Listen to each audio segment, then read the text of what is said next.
Alors nous arrivons à une nouvelle conférence donnée dans le cadre de ces États généraux et j'ai le plaisir d'inviter Cynthia Fleury, philosophe, à nous parler d'une notion extrêmement importante, évidemment, à nous tous en tant qu'enseignants et étudiants.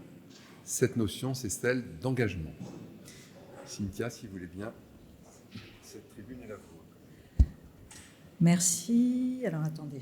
Hop. Voilà, donc j'ai un tout petit peu remanié le défi. Le défi de vous parler de cette notion de l'engagement à partir de la perspective qui est la mienne. Moi, je suis professeur titulaire de la chaire Humanité et Santé au Conservatoire national des arts et métiers. Et cette chaire est une chaire hospitalo-académique puisqu'elle est également liée au GHU Paris Psychiatrie et Neurosciences. Donc, c'est à partir d'un point de vue des humanités médicales, mais plus spécifiquement même, je dirais, des humanités en santé, donc dans une approche très holistique et interdisciplinaire, bien sûr à partir de la philosophie, que je vais vous présenter ces notions d'engagement et de bien-être. Et on a à peu près 20-25 minutes et le reste, on pourra, si vous le désirez, échanger au travers des questions. D'abord, revenir sur le fait que l'engagement, il y a une pluralité des philosophies de l'engagement. Donc on va faire une toute petite, non pas historiographie, mais une petite typographie, petite cartographie, si j'ose dire, des philosophies de l'engagement pour voir comment elles sont pensées à travers de la philosophie morale et politique et même de la métaphysique. Et puis les problématiques qui sont liées au désengagement, parce qu'on a aussi aujourd'hui des grands philosophes contemporains qui viennent nous parler de cette question du désengagement comme mode d'être dans les mondes d'aujourd'hui et avec tout ce que ça produit comme dysfonctionnement globaux, psychiques aussi, parce que tout l'enjeu, c'est de voir que derrière le désengagement, c'est nécessairement une clinique qui n'est pas celle du bien-être qui se met aussi en place. En tout cas, c'est ça l'hypothèse. Alors, vous voyez, définition philosophique de l'engagement. Alors, j'ai pris, bien évidemment, celles qui sont potentiellement compatibles avec une clinique du bien-être. Donc, je vous propose quelques philosophies, puis bien évidemment, je vais en dire à chaque fois un peu quelques mots. Je les passe simplement en revue. Donc, la question de l'existentialisme, je vais y revenir. La question de, chez Arendt, Hannah Arendt, c'est absolument déterminant. Il n'y a pas de philosophie de l'histoire sans philosophie de l'engagement, sans théorie de l'action. Donc le sujet moral, etc., je vais revenir. De façon plus politique, mais absolument nécessaire, et ce n'est pas sans lien avec la clinique des patients dont on a pensé, et tous les engagements communautaires, c'est les grands penseurs de la désobéissance civile, où là aussi on a une théorie très spécifique de l'engagement, de la radicalité de l'engagement non violent. Donc là aussi, je viendrai en dire quelque chose avec des auteurs comme Thoreau, Luther King, bien sûr, Habermas ou Rawls près de nous. La question de la grande philosophie utilitariste. En fait, la philosophie utilitariste, c'est une clinique du bien-être version populationnelle. Donc c'est un petit peu dur, parce que nous, on aime plutôt la clinique du bien-être version préservation de la singularité. L'utilitarisme, c'est une clinique du bien-être, le bien-être du plus grand nombre. Et éventuellement, ça fait mal pour ceux qui ne sont pas près de la norme et de cette norme pour faire ce plus grand nombre. Mais malgré tout, l'utilitarisme se propose comme une philosophie, entre guillemets, du bien-être et donc un certain type d'engagement à mettre en place pour faire ça. Et puis des auteurs où c'est plus compliqué, où c'est aussi très intéressant, par exemple chez Weil, chez Simone Weil, avec toute la question de la matrice qui est derrière la notion d'engagement et qui est le régime d'attention. Et c'est pas neutre dans aujourd'hui notre monde parce que nous avons quand même des disqualifications de nos régimes d'attention. On pense bien sûr aux écrans, etc. Mais là vraiment, il est intéressant de voir comment par l'appauvrissement d'une fonction esthétique, Mais je ne parle pas d'une fonction esthétique au sens de cosmétique, je parle d'une fonction esthétique au sens kantien du terme, c'est-à-dire une manière d'être au monde, une manière sensible d'être au monde. Quand on a l'appauvrissement de ces fonctions esthétiques, en fait, on a un appauvrissement global de l'être, de son psychisme et bien évidemment de la qualité d'engagement dans une démocratie. Donc c'est ces continuums qu'on va essayer de pointer du doigt ensemble. Et puis bien sûr, la question de l'irremplaçabilité chez Jankélévitch, qui est un des grands auteurs de la philosophie morale et politique de l'engagement. C'est intéressant de voir avec cette notion d'irremplaçable que c'est une des peurs les plus grandes aujourd'hui des individus d'être remplacés. Et vous pouvez mettre quantité de choses derrière cette notion de remplacer. C'est les idéologies délétères du grand remplacement, ce sont les idéologies plus technophobes de « je serai demain remplacé par une IA ».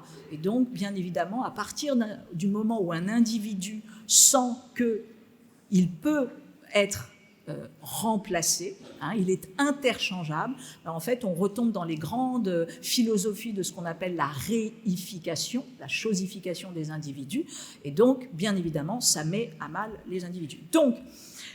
Donc en fait ces engagements, si vous voulez, ils sont indissociables de la philosophie politique, parce que les philosophes sont assez conscients, alors bien sûr tous les philosophes ne le disent pas comme ça, mais que la liberté en fait, est une illusion. Alors, c'est une fiction régulatrice, si vous voulez. Mais quel est le véritable nom de la liberté? En fait, c'est l'engagement.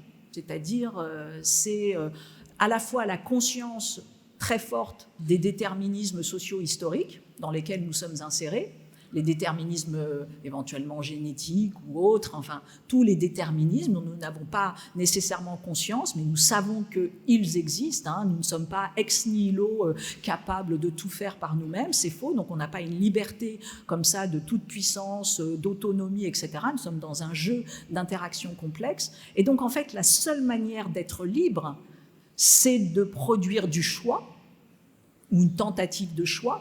Donc, en fait, c'est de produire un certain type d'engagement. Donc, ce n'est pas une liberté au sens théorique, c'est une liberté au sens d'un agir un peu orienté. Et cet agir orienté, avec notre désir, avec notre conatus, dirait Spinoza, c'est en fait une théorie de l'engagement. Donc, il faut bien comprendre que voilà, la théorie de l'engagement, c'est une espèce de mot qui vient réunir à la fois une théorie de la liberté et une théorie de l'action. Et malgré tout, c'est notre manière la plus incorporée de faire lien avec la liberté. Or, ce sentiment de liberté, il vient préserver notre clinique mentale. Ce sentiment de liberté, plus encore que la réalité de la liberté, ce sentiment de liberté, il vient tout simplement dire à l'homme « tu n'es pas une chose, tu es un sujet ». Et donc, si tu es un sujet, tu peux avoir cours sur le monde et tu peux... voilà. Et donc, je voulais ici... alors, juste, je reprends un petit peu, mais vous voyez, l'existentialisme, c'est une théorie de la liberté du sujet, mais encore une fois, c'est une théorie de la liberté du sujet par l'engagement, par le faire. Voilà, donc il n'y a pas de... Il y a un déterminisme et en même temps, il y a une possibilité pour le sujet de s'extraire quelque peu de ce qui était posé comme destin et de produire un devenir. Et ce devenir va produire du sens. Ce sens va lui permettre de faire histoire, donc de se relier à une collectivité et bien évidemment, encore une fois, de préserver la conscience qu'il a de lui-même, le sentiment qu'il a de lui-même. Alors, l'impossible liberté ou la nécessité de l'engagement, voilà, donc c'est de vous proposer tout simplement une théorie de l'action comme liberté. Alors, je fais un focus sur Jankélévitch. Pourquoi? Parce que Jankélévitch est un des auteurs contemporains, bien sûr. Pourquoi j'ai pris Jankélévitch? Puisqu'il est contemporain de deux guerres. Il a écrit un traité des vertus en amont de la Deuxième Guerre mondiale et après la Deuxième Guerre mondiale. Donc, en l'occurrence, le traité des vertus, qui est un de ses ouvrages les plus conséquents, est directement interconnecté, si j'ose dire, à un événement immense. Il est le philosophe qui a bien évidemment aussi déconstruit un peu l'engagement sartrien, vous le savez, pas en se moquant, mais en disant, voilà, d'un côté, il y a les philosophes qui conjuguent le verbe s'engager, et puis de l'autre côté, il y a ceux qui produisent un engagement. Il y avait beaucoup été contre Merleau-Ponty, qui, au moment de la Deuxième Guerre mondiale, a choisi, dixit, Jankélévitch, de poursuivre sa thèse. Alors après, c'est des vrais questionnements. Je veux dire, on peut tout à fait considérer que poursuivre une thèse, après tout, c'est une forme d'engagement qui parie aussi sur un autre type de temps, le temps long, le temps nécessaire, etc. La définition de l'engagement chez Jankélévitch, c'est celle du kairos. Donc c'est pour ça que je vous ai mis cette notion. Il rappelle tout simplement que l'homme est construit par sa finitude. S'il est construit par sa finitude, en fait, on se rend compte que l'homme tombe malade si il n'attrape pas, si vous voulez, si le rendez-vous, la compréhension de sa temporalité, s'il n'est pas l'exégèse d'une sorte, l'exégète de sa temporalité. Alors qu'est-ce que ça veut dire? Ça veut dire que, en somme, si l'individu ne fait que du chronos, il tombe malade. Le chronos, c'est quoi? C'est, allez, je vais le dire autrement, métro, boulot, dodo. Le chronos, c'est voilà, la vie qui ne s'arrête jamais, etc. Si l'être humain ne fait que du chronos, il tombera malade. Si l'être humain ne fait que de l'aion, il sera hors les clous. Il sera massacré, si j'ose dire, par la société. Donc il ne tombera pas malade, mais il sera mis à mort par la société. L'aion, c'est l'éternité, c'est le suspens. Et donc, c'est d'une certaine manière un principe de réalité un peu différent, mais qui est absolument nécessaire. C'est-à-dire que si vous et moi, nous ne pratiquons pas la sublimation, le suspens, nous tomberons malades. Donc, ce qu'il faut bien comprendre, c'est que, si vous voulez, la temporalité, c'est toujours une clinique de la temporalité. Il faut activer ces trois niveaux, chronos, aion et kairos. Kairos, c'est l'occasion divine, c'est-à-dire précisément le temps de l'engagement, c'est ce moment où on fait sujet. Vous savez que chez Jankélévitch, le sujet ne préexiste pas, comme chez les existentialistes, le sujet ne préexiste pas à l'homme. Il n'y a pas un sujet et puis, tiens, il décide de faire des choses. Non, ce n'est pas aussi simple que ça. Nous faisons des choses dont il n'est pas toujours facile de savoir pourquoi. Bon, mais nous faisons des choses et à un moment donné, il y a un phénomène de cristallisation, comme un précipité chimique, chou, et ça fait un sujet. Et tout d'un coup, nous nous retournons en disant « Ah, c'était donc ça, moi ». Bon, voilà, donc ça, si vous voulez, c'est très intéressant de voir que le sujet est un enfant quand même de l'action. Alors bien sûr, de l'action orientée, de l'action conscientisée, réflexive, etc., pas aliénée, pas de l'agitation, voilà. Donc bien évidemment, il y a une part de raison, mais il y a une part fondamentale d'aller vers. Donc l'engagement, encore une fois. Donc vous voyez que l'engagement, c'est non seulement ce qui est assez logique. Bon, c'est une théorie de l'action, bien sûr, mais c'est une théorie entre guillemets de la seule liberté, un tout petit peu moins illusoire, parce que voilà, c'est simplement que notre liberté, c'est de faire quelques pas orientés dans un système, et de croire que éventuellement nous allons influencer des choses. Voilà, c'est ça notre liberté, avec toute l'insuffisance que cela suppose. Et puis bien sûr, c'est une théorie de la subjectivation au sens de faire sujet. Et donc c'est ce qu'il appelle le cogito du courage. C'est-à-dire que c'est non pas un sujet qui crée le courage, c'est le courage qui crée le sujet. C'est comme ça qu'il faut comprendre. Donc l'engagement comme processus de subjectivation. L'engagement et l'éthique du Caire, là aussi, je vais passer vite, mais si vous voulez, dans les éthiques du Caire, fondamentalement, ce sont éventuellement des philosophies de l'engagement. Mais alors, comment? Tout simplement, qu'est-ce que nous appelons le Caire chez Winnicott, mais même après chez d'autres auteurs, mais prenons chez Winnicott. Chez Winnicott, le Caire, c'est, vous le savez, le hodling, le handling et l'object presenting. L'object presenting, c'est quoi? C'est la manière dont la mère amène le monde à l'enfant.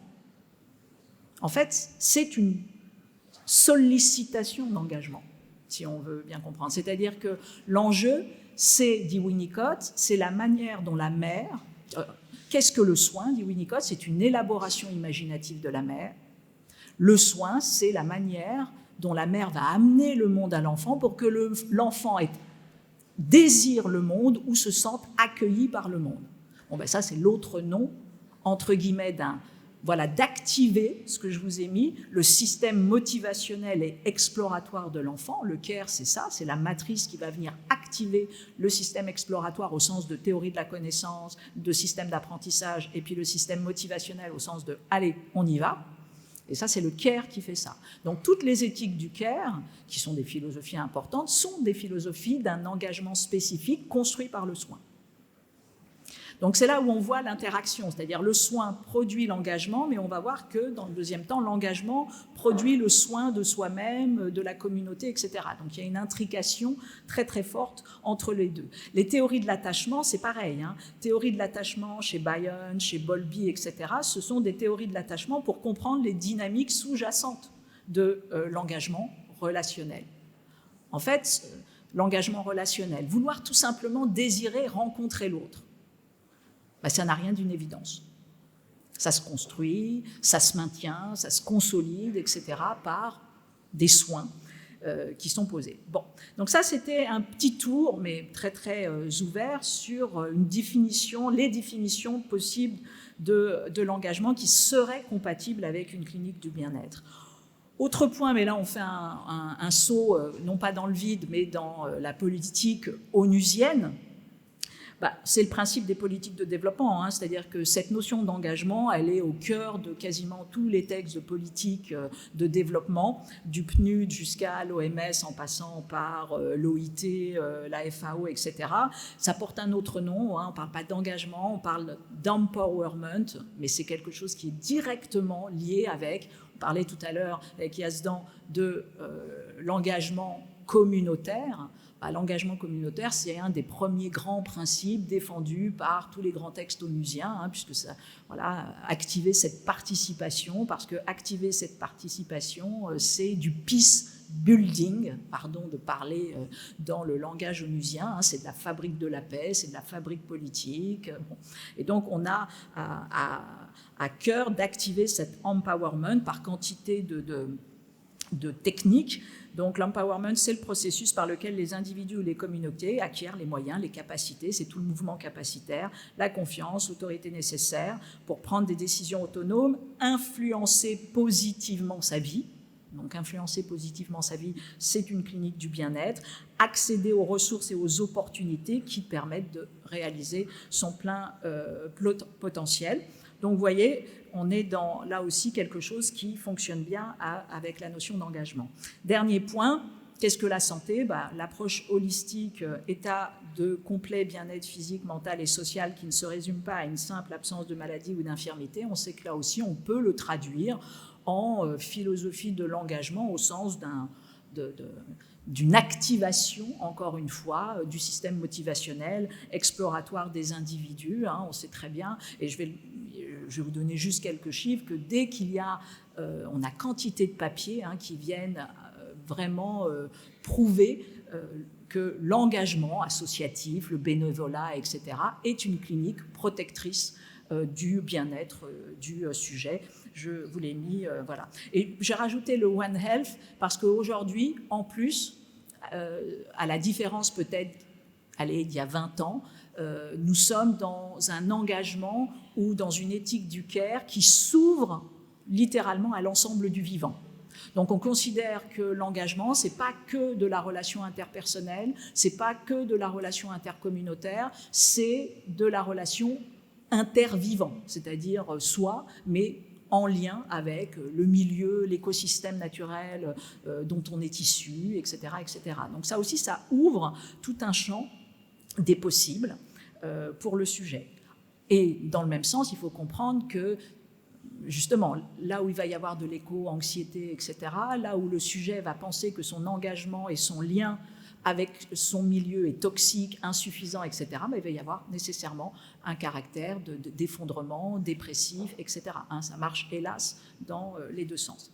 Donc, interaction bidirectionnelle, cycle vertueux ou vicieux. La dépression conduit au désengagement qui, à son tour, exacerbe la dépression. Donc on a le désengagement. Alors le désengagement, c'est souvent, on le voit dans tous ceux qui travaillent notamment avec les plus vulnérables, les populations marginalisées, le premier mécanisme de défense est souvent un mécanisme de désinvestissement, de désengagement. C'est-à-dire on vient créer tout simplement de l'anédonie, de l'asthénie, enfin on sait ça. C'est donc un marqueur à attraper parce que nécessairement il dit un premier niveau d'adaptabilité du sujet qui est mis à mal.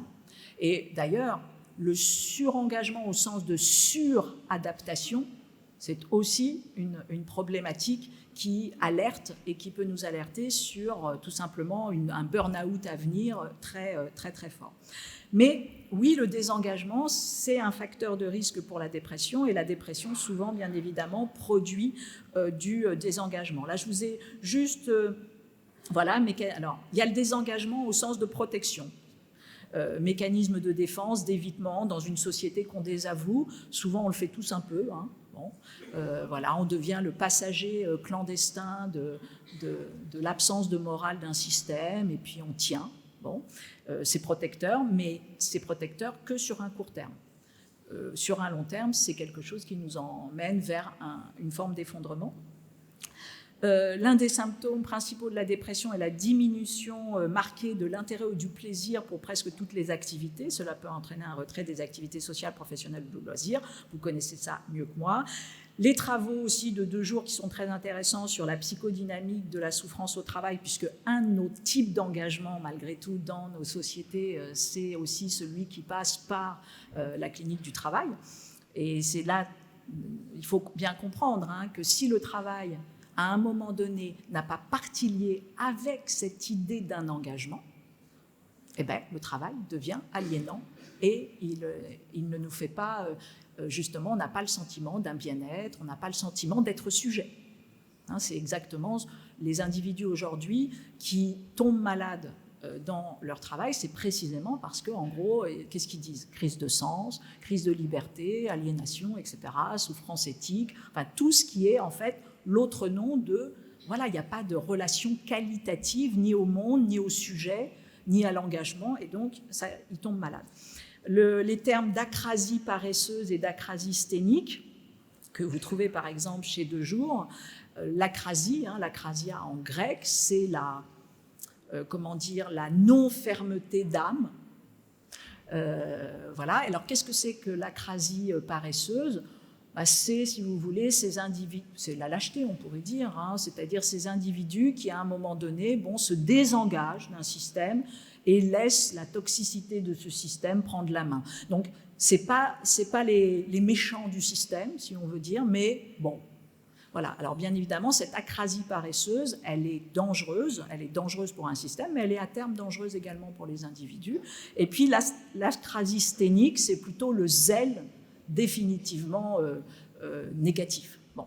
Donc je vous ai mis également ça. Et puis sinon, à l'inverse, quantité d'études ont démontré que le bénévolat, l'engagement communautaire, l'engagement associatif, etc., sont associés à une meilleure santé mentale et à une réduction des symptômes dépressifs, que le bénévolat est un levier même de rétablissement en santé mentale. Je vous avais mis ici quelques illustrations, une étude, et puis en bibliographie, je vous ai listé quelques états de l'art comme ça qui reprennent ce lien très fort entre engagement, bien sûr, politique, militant, mais pas que, associatif, existentielle et la clinique du bien-être. Là, j'ai juste fait un petit focus, vous voyez, sur la problématique de l'appauvrissement des régimes d'attention et d'attachement, parce que ça me paraît quand même être un point essentiel. Nous avons un grand danger du désengagement qui a été bien théorisé d'Arendt à Zygmunt Bauman. Bauman, c'est notamment, vous savez, le penseur de la modernité liquide, de la société liquide, etc., et qui a bien montré, tous ses travaux montrent que le nouveau lien au monde, c'est un lien de désengagement. C'est quand même compliqué, c'est-à-dire que précisément, je fais lien en te disant, surtout, n'attends rien de moi. Donc, ça va des rencontres amoureuses à, mon Dieu, la parole, la question de l'éthique de la promesse, par exemple, cher à Ricoeur. L'éthique de la promesse aujourd'hui, fondamentalement, elle est très peu monétarisée. Ce n'est qu'un enjeu de la question du contrat. Donc c'est toute la question du contrat. Donc ça veut dire que c'est un déficit de la parole. Et donc fondamentalement, on voit bien que dans un monde de l'hyper-contrat, ce n'est pas un monde de l'engagement. Donc c'est tout ça qu'il faut voir. Donc ces dangers du désengagement, ça nous, tout simplement, on sait c'est ce que Arendt avait appelé la banalité du mal, puisque derrière, ce sont des systèmes de déresponsabilisation. Donc au niveau collectif, ça fait du désastre.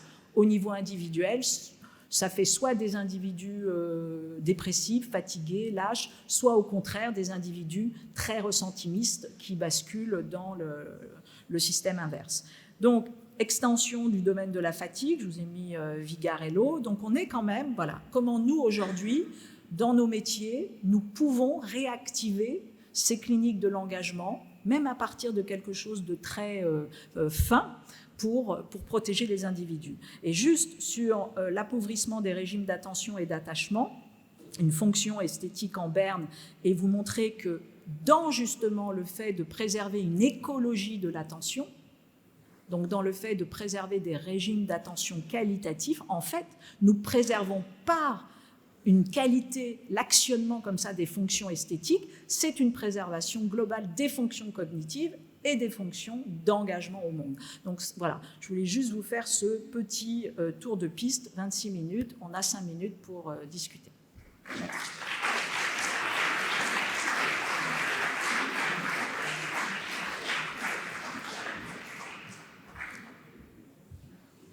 Voilà, je vous... Merci beaucoup, Cynthia Fleury. Engagez-vous dans la discussion et dans les questions. Bon, il y a plusieurs engagements. L'engagement par le silence, bien sûr. L'incorporation du contenu, ça me va aussi. Je voulais vous demander comment vous évaluez, comment vous ressentez l'empowerment des différentes communautés qui forment ce milieu de la santé. Je veux parler des enseignants, des étudiants, des patients. On a beaucoup tourné autour de cette notion ce matin. Comment est-ce que vous sentez les choses bouger dans ces différents groupes ? À la fois, je dirais que je vais faire une réponse paradoxale, mais c'est souvent le cas. Nos engagements sont aussi ambivalents, c'est-à-dire qu'il y a malgré tout une grande porosité aujourd'hui du climat, à la fois d'incertitude, d'angoisse, parce qu'il existe un climat aussi fort comme ça et qui vient peser sur toutes les catégories, même à l'intérieur du monde de la santé, que ce soit les étudiants, que ce soit les professeurs, que ce soit les patients, etc. Et en même temps, heureusement, on a depuis une vingtaine d'années, une trentaine d'années, alors je ne parle pas tout de suite des étudiants, mais je vais parler des communautés de patients. Les communautés de patients se sont structurées. On parlait tout à l'heure de la clinique du sida. La clinique du sida a révolutionné la démocratie sanitaire pour tous. Donc très clairement, nous avons des associations de patients qui aujourd'hui sont très efficaces, ont constitué une expertise. Je vois Bruno Rioux, on a une très belle université des patients, à Sorbonne Université, qui là aussi enclenche tout un mouvement d'expertise patient. Et quand vous faites un peu, vous voyez que sont-ils devenus, ces experts patients formés par les masters, etc. Vous avez un tiers qui retourne dans les métiers hospitaliers, accompagner, alors là au plus près, le parcours de santé, etc., souvent dans les services d'oncologie ou de maladies chroniques, etc. Ça, c'est un tiers. Vous avez un deuxième tiers, c'est ça qui est intéressant, qui vont dans le monde de l'entreprise. De plus en plus, l'entreprise se saisit, et pas simplement au travers de la charte INCa, cancer et travail, elle se saisit du fait qu'elle est un lieu qui doit activer le soin différemment, parce que la moitié des salariés sont des aidants, non déclarés ou pas, parce que vieillissement de la population et des salariés, parce que beaucoup d'entre eux sont en maladie chronique, enfin bref, il faut donc qu'ils intègrent aussi des référents patients experts à l'intérieur de cet endroit. Et puis les autres qui forment, qui deviennent souvent des auto-entrepreneurs, qui font du counseling, etc. Mais sinon, on voit les quantités, moi je suis au GHU Paris Psychiatrie et Neurosciences, quantité bien évidemment, nous travaillons par exemple avec les patients, et pas experts, mais avec les associations de patients notamment, sur du co-design capacitaire des protocoles, donc ils sont inclus de plus en plus avec nous, et pour eux c'est non seulement, comment dire, je dirais important, nécessaire, mais je dirais qu'il y a aujourd'hui il y a un phénomène de légitimation. Il y a une acceptation plus grande, alors bien sûr du côté des patients, ça c'est certain, mais aussi du côté des soignants, qui tout d'un coup comprennent cette participation active, même bien évidemment vous avez vu de plus en plus de papiers qui sont co-signés avec des patients, donc tout ça, je pense que c'est un point essentiel, et malgré tout, on a en tout cas en France, on a une culture d'expertise patient qui est quand même assez consolidée. Ils sont engagés dans le silence. Oui. Merci beaucoup, Merci Cynthia Fleury.